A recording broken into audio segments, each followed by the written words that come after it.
Eh bien, bonsoir. Hello, hello, ça va, Ça va bien? avec un petit Casimir devant toi. Oui, alors je sais pas, attends, j'arrive pas à faire une grosse image, mais bon, voilà. Non, mais parce que j'ai mis plusieurs personnages. Attends, je vais voir si on peut Tu vois pas? truc. Je vais voir si Je vais en mettre un autre. Je vais voir si j'essaie. Bam, bam, bam, bam, bam, bam, bam. Et il faut peut-être que je baisse ça, là. Attends, c'est peut-être moi. Est-ce que. Non. Ouais, si on voit. Mais c'est juste On est- ta tête, ouais. C'est. Ah ouais, on voit pas tout. Ouais, après, si tu descends un peu la cam, on voit les personnages, mais on voit plus ta tête. C'est ça le Ben problème. voilà, alors c'est Casimir, Louis de Funès Ouais. et Goldorak. Tiens, en parlant de Louis de Funès. Oui, Ouais. En parlant de Funès, je te conseille un livre très intéressant qui s'appelle Le management selon Louis de Funès. oui, je l'ai. Qui est Je l'ai, excellent. ce livre. Je l'ai.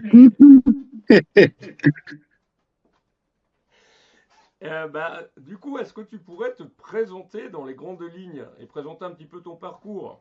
Je suis donc David Bolling.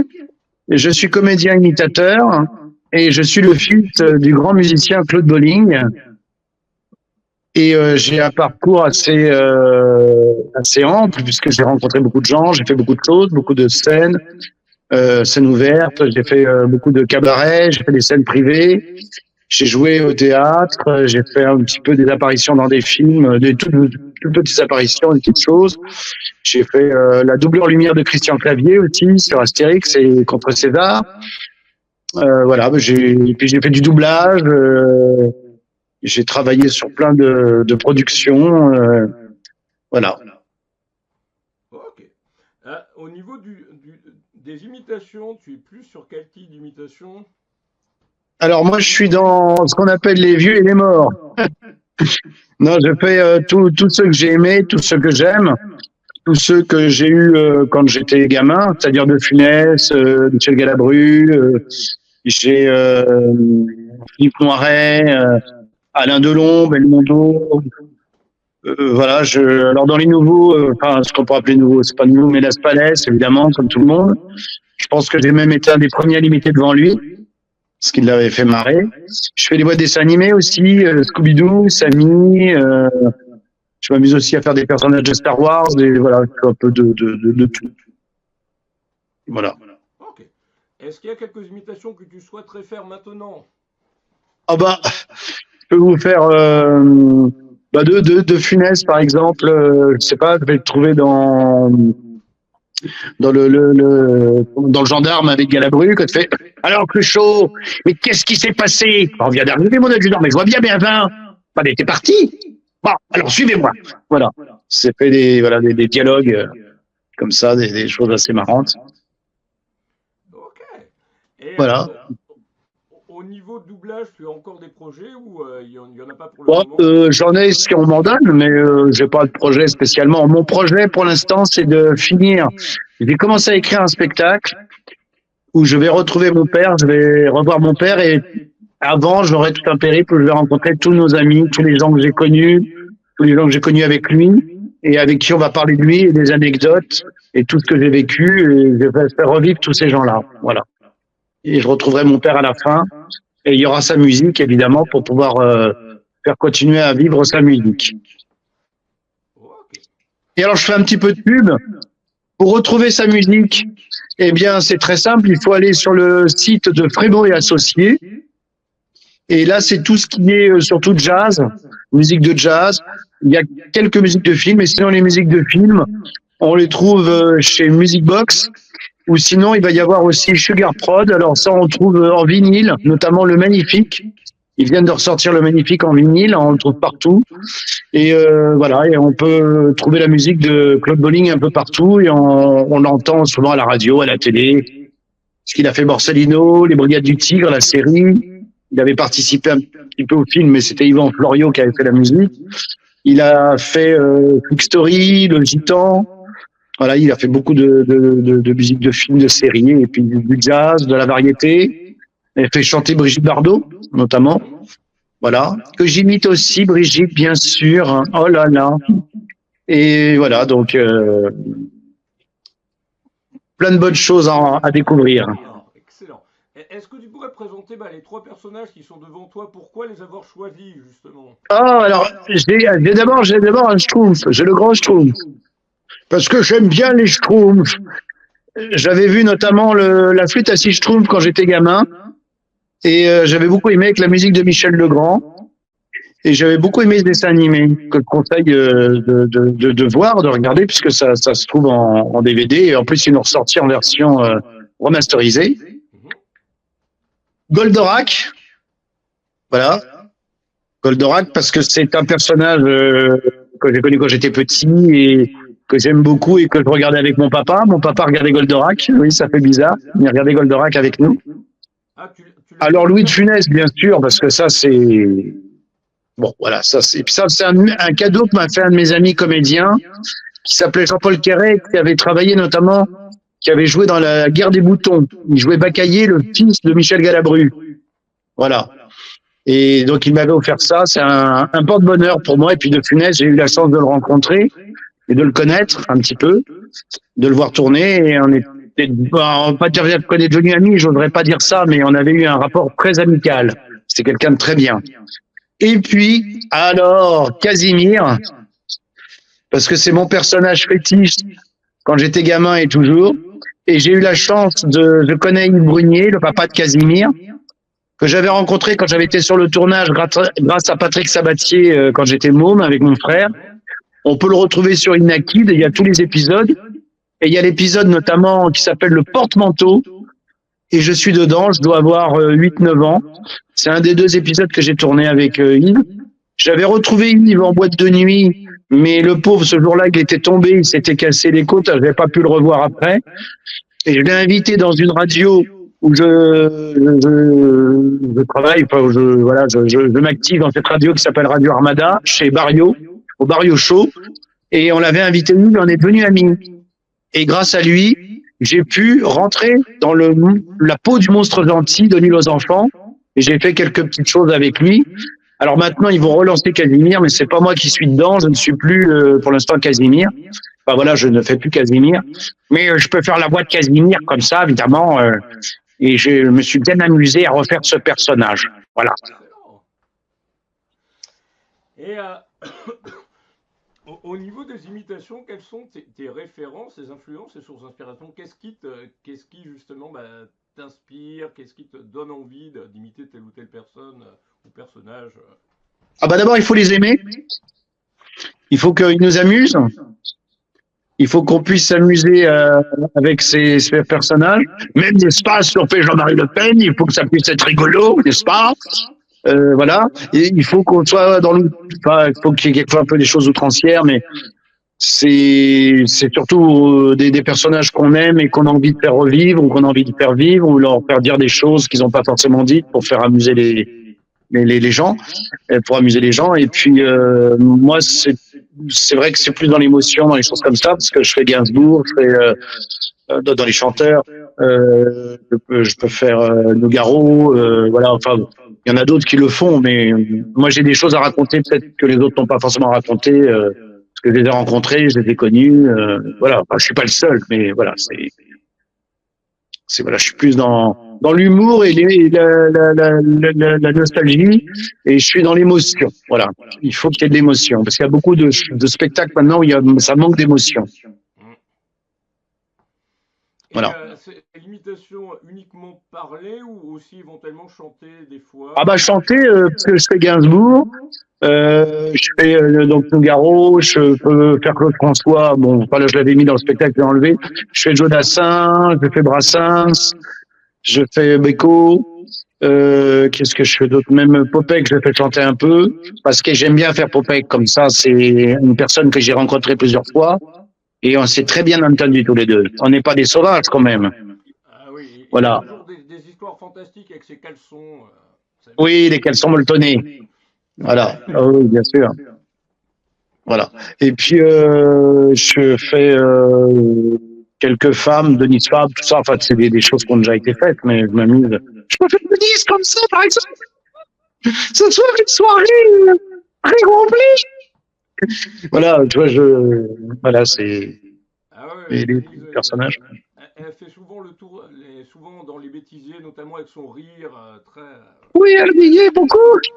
Surtout avec dans ces quartiers. C'est la petite chouette qui passe comme ça, tac, tac, et tac, tac, et ça passe comme ça, c'est énervant, mais c'est comme ça. Voilà, donc je peux s'amuser aussi à ça.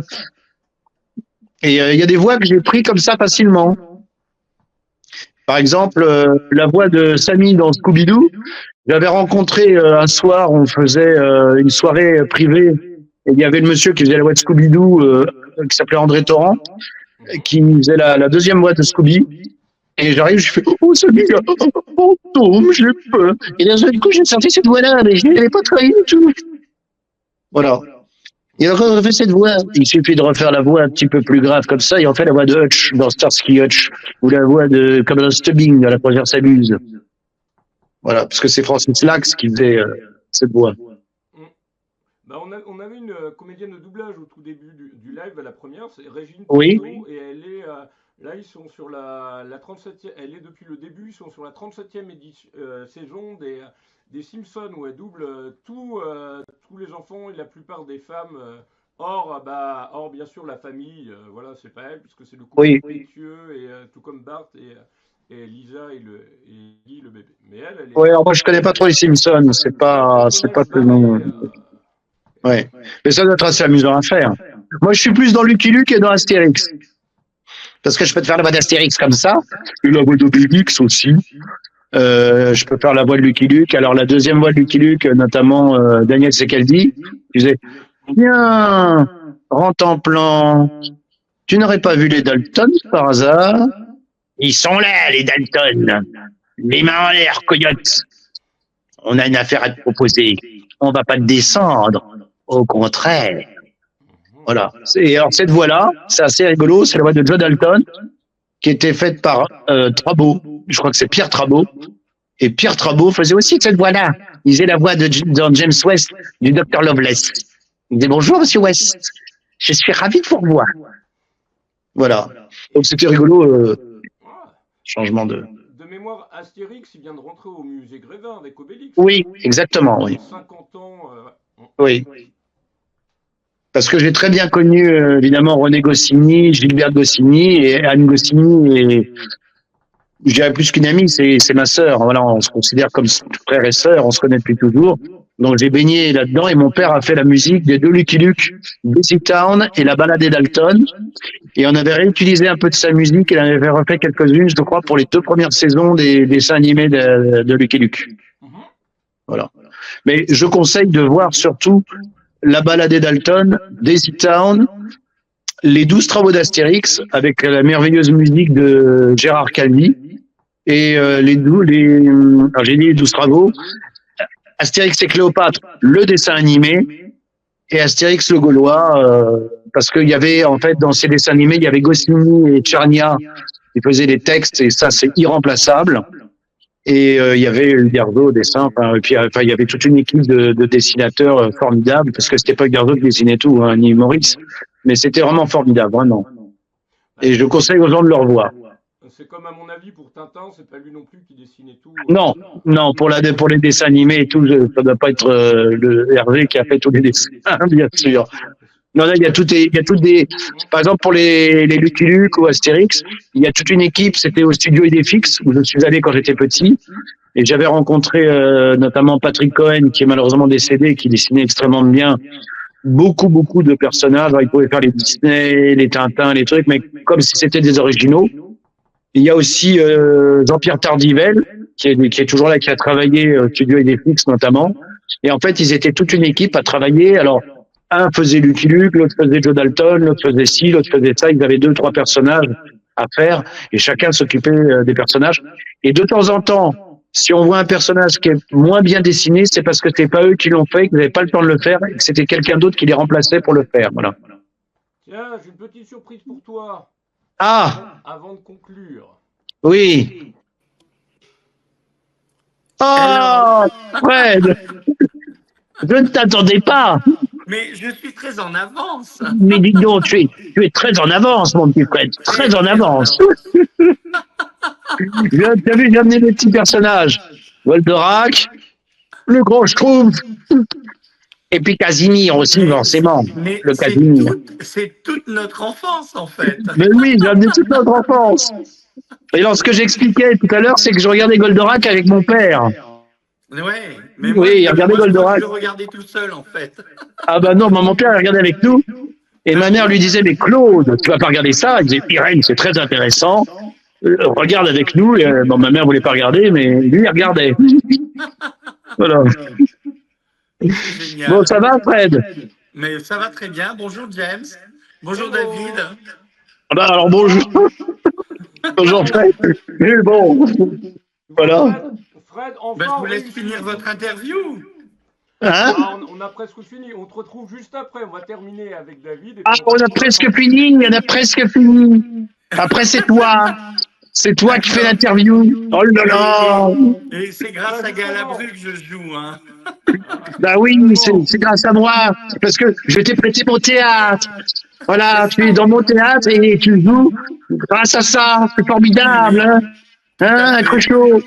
Parfaitement, c'est très bien. C'était très bien. Il y a des petites mollesses comme ça, mais c'était très bien. Bon, ben, tout de Voilà. suite. Et Alors, à tout de suite. Il y a toujours le siège de Galabru dans le théâtre. Toujours. Le. Ouais. Le Il siège. est à gauche. Et quand Ah tu oui, es le sur la siège. scène, il est à droite. Et toi, James, qui vient au théâtre le 16, je crois, tu verras, il y a un siège de toutes les couleurs. Il est là. Ok. D'accord. Bah alors, il faudra que je m'assoie dessus un jour quand même. Ah, ben évidemment. Voilà. Alors là, on a des échos un petit peu. Oui, parce qu'il y Non. a un téléphone de l'autre côté qui fait écho. Mais Ah, voilà. Donc je vous retrouve tout à l'heure. Eh ben, ok, ouais, on se dit à la messe. dans 10 minutes à peu près. À tout de suite. À Fred. tout de suite. À tout à l'heure. À tout- Allô, allô. Et nous revoici. Voilà. Et voilà. Alors, et donc, quels sont tes projets pour les semaines et les mois à venir? Alors mes projets, bah, j'ai une émission sur RTD, Radio-Télévision Internationale, avec Soto, qui fait l'émission. Donc c'est dans les locaux d'Armada, mais c'est pas Armada. Et ça s'appelle, j'ai fait deux premières émissions. Il y en aura une, alors c'est diffusé sur YouTube, il faut aller à RTD, International. Et je crois que c'est le 8 et le 11 novembre. La première émission est avec Kelly. Kelly est une médium. Il va être dans mon émission et qui va me suivre tout le temps et qui fera les médiumnités des invités. Et j'ai eu notre ami Grégoire Collard qui est venu faire sa première émission, donc il passera le 11 novembre. Et ça s'appelle Chez Bowling to Swing. Voilà. Et puis, j'ai d'autres émissions. Il y a 10 séries aussi sur Radio Armada un lundi sur deux. Donc, c'était pas ce soir, mais la semaine prochaine. Il y a une émission. De temps en temps, je suis au Barrio Show. Le jeudi soir, ça dépend des moments. Et puis, j'ai ce spectacle que je voudrais avoir fini d'écrire en fin janvier.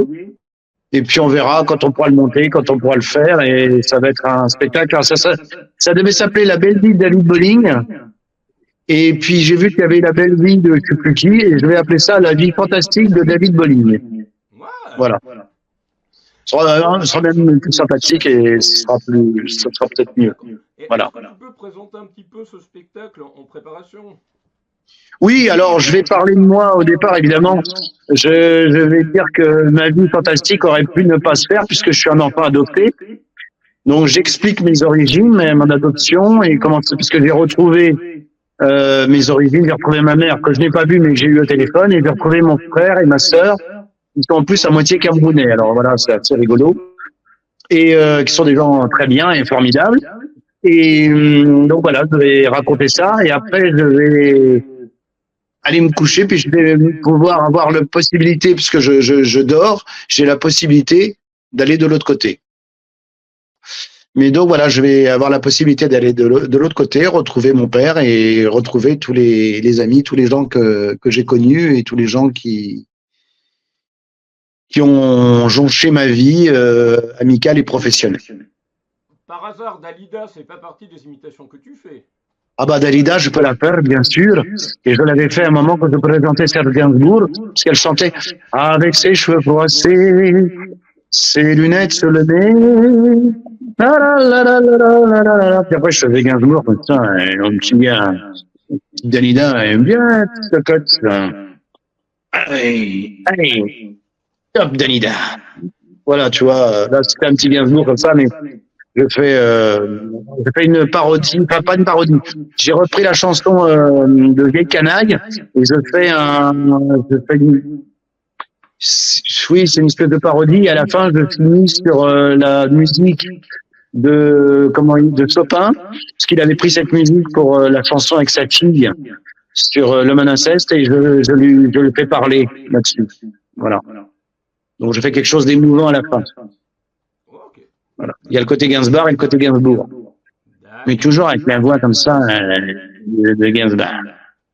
Voilà. Et le spectacle, il arrivera à peu près à quel horizon, tu penses, pouvoir le débuter quand, en gros? Bah, j'en sais rien, dès qu'on pourra. Dès que je l'aurai fini de l'écrire, je vais voir ça, et puis j'ai des petites pistes, des petits tours, on va voir. J'en sais rien, on va voir. Mais je pense que ça va être quelque chose de sympathique et d'amusant et d'émouvant. Voilà. Bah, comme je te disais, lorsque on a réalisé l'interview qui arrive dans le JMAC 74 du 29 novembre, ton interview la semaine dernière, ça me faisait un petit peu penser à Pierre-Yves Noël au niveau de son spectacle où oui, Pierre-Yves, il va revoir aussi, il ramène les gens. Moi, je vais voir les gens, mais j'ai des anecdotes, j'ai des choses. Lui, il ramène les gens qui sont morts, et il le fait très bien d'ailleurs, et c'est un ami, et c'est quelqu'un qui est vraiment bien et que j'aime beaucoup. Et qui a du talent et qui a vraiment justement des beaux textes, qui a des parodies. Moi, j'aime beaucoup ce que fait Pierre-Yves, que je connais depuis des années. Hein, vraiment, je connais depuis le début, quand il faisait Graines de Star et tout ça, j'aimais beaucoup ce qu'il faisait déjà. Mais c'est quelqu'un de bien, c'est vraiment un type bien. Ah, et puis il a sorti un livre aussi il y a 1 ou 2 ans, très sympa aussi. Alors le livre, j'ai pas vu. Mais il m'a offert son DVD, j'avais déjà un DVD, mais il m'a offert le DVD de son spectacle qui est très très bien. Et j'aime beaucoup. Et puis ces personnages sont très bien campés. Notamment, il y en a un qui m'a vraiment impressionné, c'était Christophe. Quand il fait Christophe, c'est assez, c'est très très bien. Même visuellement et tout, c'est vraiment intéressant. Et Danny Briand, j'adore le Danny Briand aussi. Et oui, il y a aussi une petite question que j'avais juste avant de conclure, c'est au niveau des imitateurs, toi tu es plus dans l'imitateur qui imite les personnages, les acteurs, voilà, ou les chanteurs, ou quelqu'un qui imite l'imitateur qui a imité... Moi j'essaye de faire le personnage tel que je l'ai entendu, tel que je le vois. Maintenant, on confond beaucoup imitateur et performeur. Par exemple, quelqu'un comme Grégorio, c'est un performeur. Ce que je lui ai dit d'ailleurs quand je l'avais rencontré. Pierre-Yves Noël est un imitateur. Thierry Leluron est un imitateur. Jean-Philippe Gagnon a été le premier, c'est un performeur. Véronique Dicker est une performeuse. C'est pas la même chose. Les performeurs, ce sont des gens qui reprennent les voix, qui refont pratiquement à l'identique et qui ne font pas vraiment du comique et qui ne font pas des sketchs. Quand on fait des sketchs, quand on fait de la parodie, on est imitateur. Voilà. Laurent Gérard est un imitateur. Parce qu'il y en a d'autres, il y a certains imitateurs, mais ils sont un peu moins connus, qui imitent l'imitateur qui a imité un personnage. Donc, qui imite oui, ah bah ça, bon, après... Après, il faut ce qu'il veut, hein. Puis on peut pas tout gérer non plus, hein. C'est clair. Et puis donc, pour conclure, aurais-tu un ou plusieurs messages à transmettre à ceux qui nous regardent, qui regarderont le replay ou qui liront les meilleurs moments dans le JMAG 75 du 20 décembre? Alors, prenez soin de vous, amusez-vous, la vie est faite pour ça. Même si on est emmerdé par des ministres, des présidents, des gens qui font des conneries et qui ne savent pas vivre, il faut absolument prendre soin de soi, ne pas se laisser faire, s'amuser, ne pas se mettre de barrières. Bon, ne pas aller tuer les gens, évidemment, pas faire n'importe quoi, mais voilà. Mais ce que je veux dire, c'est de pas de mettre de barrière, c'est-à-dire de ne pas croire toutes les bêtises qu'on dit et réfléchir par soi-même. Ça, c'est très important parce que je vois que on est dans une période de wokisme et de jeunes qui réfléchissent de moins en moins et de gens qui croient tout ce qu'on dit à la télé et tout ça. Faites attention au vaccin, voilà, enfin, tout plein de choses. Mais voilà, il faut vivre. Il faut vivre. On est là pour vivre. On est là pour des expériences, faire notre expérience. Et donnez-vous de l'amitié, de l'amour. Et voilà, c'est ça que je. Et attention aux animaux. Les animaux sont importants. Ce ne sont pas des êtres à part. Ce sont des êtres qui vivent avec nous, qui sont avec nous. Et il faut prendre soin et faire très attention à eux. Et on a beaucoup de choses à apprendre des animaux. Moi, j'ai 2 chats. Je vois qu'on a beaucoup de choses à apprendre d'eux. Voilà. Si c'est le message qu'on peut livrer, c'est ça. Et j'aurais le message que mon père m'a livré quand je l'ai revu en rêve. Le message qu'il m'a livré sera livré dans le spectacle à la fin. D'accord. Voilà. Eh ben, merci à toi, et puis bah, je te souhaite une bonne soirée. Ben, tout de suite, on va Et ben toi aussi, James, à bientôt. À très bientôt. Et puis, Salut. Quentin va t'envoyer ton texte d'interview bah, très prochainement pour relire. D'accord. Compléter. Et ben, on va mettre la petite transition entre vous deux. Et juste après, on regarde le clip, le teasing de Fini la comédie. Et on accueille à nouveau Fred. Voilà. D'accord. Alors demande à Fred s'il sera là mercredi soir. Ah bah, Il sait de quoi on parle. Il te répondra juste après, peut-être. Voilà. Bah, bonne soirée. À bientôt. À bientôt.